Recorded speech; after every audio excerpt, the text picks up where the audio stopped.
Are you aware of retinal laser procedures done in high myopic patients? I am Dr. Aneri Ambani, a vitreoretina surgeon at Center for Sight, Ahmedabad, and I am here to talk about retinal laser procedures with you all today.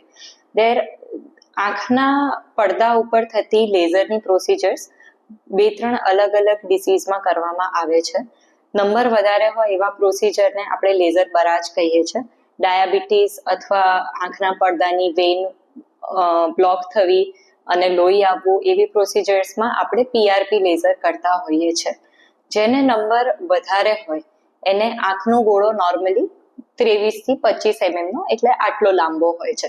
Number વધારે હોય એવા પેશન્ટનો આંખનો ગોળો લાંબો હોય, તેથી પડદો વધારે સ્ટ્રેચ થતો હોય છે.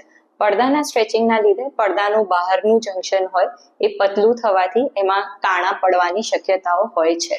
જે પેશન્ટ્સને નંબર વધારે હોય એને આ રીતના કાણાને લેટિસ ડિજનરેશન અથવા હોર્સશુ ટેર, એટ્રોફિક હોલ એવી રીતના પ્રોસિજર્સ આપણે કહી શકતા હોઈએ છીએ.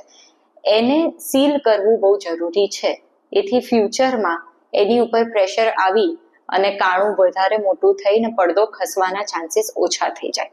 આથી આવા પેશન્ટ્સમાં આપણે પ્રોફાઇલેક્ટિક લેઝર બરાજ એડવાઇસ કરીએ છીએ.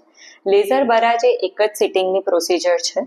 એમાં આપણે એક લેન્સ મૂકીને, it is a out patient procedure, એટલે પેશન્ટે દાખલ થવાની જરૂર નથી.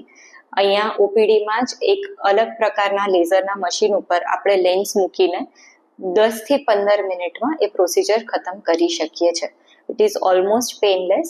પેશન્ટને આપણે 1 મહિના સુધી ટીપા ચાલુ રાખવાનું કહીએ છીએ અને they are examined after 1 month. It is usually permanent અને do not need further augmentation.